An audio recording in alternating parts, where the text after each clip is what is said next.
For nearly 2,000 years, one name has been repeated more than almost any other in human history.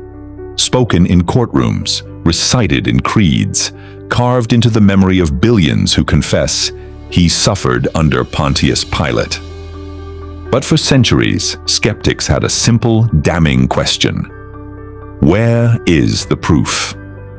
Outside the pages of the New Testament, where was the evidence that this man, this Roman governor who condemned Jesus of Nazareth to death, had ever existed at all? For nearly 2,000 years, no one could answer that question with more than words on a page. Then, in the summer of 1961, in the ruins of a forgotten Roman city on the coast of Israel, a team of workers turned over a piece of broken stone, and history changed. To understand why this discovery mattered so much, you have to understand the depth of the skepticism that came before it. By the 19th and early 20th centuries, a wave of historical criticism had swept through biblical scholarship. Scholars combing through Roman records noted something troubling. Outside of Christian and a handful of second-hand sources, Pontius Pilate left almost no footprint. No inscriptions, no monuments, no official Roman record confirmed his exact title, his years of service, or even that he had truly held power in Judea. Some historians pointed out that ancient writers occasionally used different Roman titles loosely. Was Pilate a prefect, a lower military rank overseeing a minor province, or a procurator, a more senior financial and administrative office, as the Jewish historian Josephus and the Roman historian Tacitus both later called him, writing decades after the fact? The inconsistency was enough to fuel a growing suspicion. Perhaps the Gospels had exaggerated his role. Perhaps later, writers had simply borrowed and embellished a minor administrative figure to construct a more dramatic trial narrative. For almost 2,000 years, that question had no answer carved in stone. Until an Italian excavation team digging through the ruins of a Roman theater on the Mediterranean coast was about to find one. The place was Caesarea Maritima, once the crown jewel of Roman Judea. Built by Herod the Great and named in honor of Caesar Augustus, Caesarea was not a backwater outpost. It was a glittering harbor city, engineered with cutting-edge Roman technology. An artificial harbor built from underwater concrete, a temple dedicated to Rome and Augustus overlooking the sea, an amphitheater, a hippodrome, and at the heart of it all, the residence of Rome's governors. This was not where Pilate merely visited. This was where he lived. Jerusalem held the religious and political tension of Judea, but Caesarea Maritima was the administrative seat of Roman power. The place a Roman prefect would return to after presiding over unrest in the Jewish capital. If Pilate had left any mark on stone anywhere in the empire, this was exactly where you would expect to find it. And in 1961, an Italian archaeological mission led by Antonio Frova began excavating the remains of Caesarea's ancient Roman theater, a structure that had been built and later dismantled and repurposed for later construction. Stone blocks from earlier buildings had been reused as building material, a common practice in the ancient world where old inscriptions were simply flipped over and reset into new walls, their original writing left facing inward, unseen. The workers were clearing one of these reused blocks, part of a staircase repurposed centuries after its original carving, when someone noticed the surface. Beneath the dirt and wear, there were letters. The block was limestone, roughly 82 by 68 centimeters. Cracked, weathered, clearly reused, clearly ancient, but not too damaged to read. Carved across its face were the fragmentary remains of a Latin inscription arranged in 4 lines. Portions of the stone had broken away, but enough survived for epigraphers to reconstruct the original text with confidence. It read, in essence, Stiberium, Pontius Pilatus, Praefectus Iuda, A.A. Reconstructed, most scholars agree the inscription originally announced a building, likely a Tiberium, a structure dedicated to the Emperor Tiberius, and named the man responsible for building it, Pontius Pilate, prefect of Judea.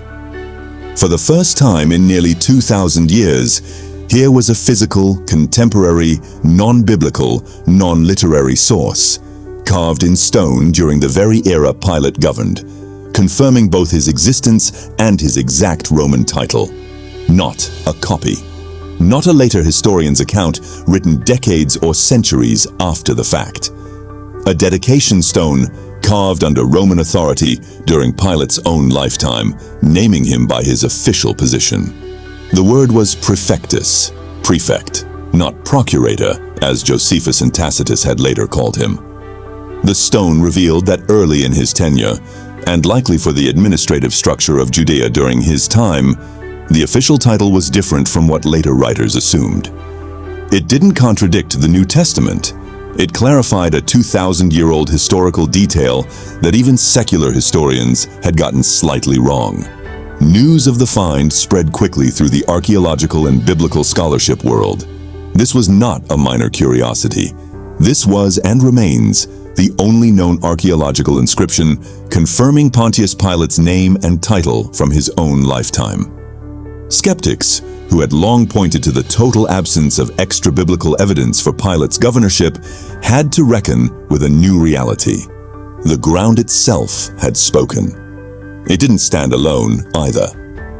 Decades earlier, the Roman historian Tacitus, writing around AD 116 in his Annals, had already recorded that Christus suffered the extreme penalty during the reign of Tiberius at the hands of one of our procurators, Pontius Pilate. The Jewish historian Josephus, writing in the late 1st century, likewise described Pilate's tenure as governor, including his conflicts with the Jewish population over sacred funds and imperial images. But inscriptions carry a different kind of weight than manuscripts. A manuscript can be copied, edited, or challenged as a later insertion. A stone carved by Roman hands, buried for 2,000 years, and unearthed exactly where Pilate would have governed, cannot be dismissed the same way. Today, the Pilate Stone sits in the Israel Museum in Jerusalem, with a replica placed at the original excavation site in Caesarea. Visitors from around the world walk past a block of limestone that, for centuries, historians assumed might never exist. Physical proof that the man named in the Gospels, the man who presided over the trial of Jesus of Nazareth, stood exactly where the biblical record placed him. It would be easy to treat this as a footnote, an interesting fact for a trivia night, but its significance runs deeper. The Gospels were never written as vague spiritual allegory floating outside of history. They named specific people, specific titles, specific places: Pilate, Caiaphas, Herod, Caesarea, Jerusalem, Golgotha. And time and again, when the shovel meets the soil, that specificity is vindicated. Not because archaeology can prove theological claims like the resurrection, but because it repeatedly confirms that the gospel writers were describing a real world, populated by real people, governed by real Roman officials, whose names and titles could still be verified 2,000 years later. The Pilate Stone doesn't just tell us a governor once lived. It tells us that when Scripture says he suffered under Pontius Pilate, it isn't speaking in myth, it's speaking in history, the kind you can still put your hand on in a museum in Jerusalem to this day. If this story moved you, then let it do more than that. Let it remind you that the Bible you hold is not a legend passed down by candlelight and guesswork. It's a record, written in real places, about real people, standing on real ground you can still visit today. Every stone the archaeologists uncover, every name history confirms. It's an invitation, not just to believe in the Bible, but to sit with it, to slow down and let it speak for itself. That's what this channel is for. If you want to keep uncovering the history, the culture, and the context behind the scriptures you thought you already knew, subscribe to Sit with the Word. Turn on notifications so you don't miss the next discovery. And if this one surprised you, tell me in the comments. What's one Bible passage you'd like history to shed light on next? Because the ground has already given up one secret. There's no telling what it's still waiting to reveal.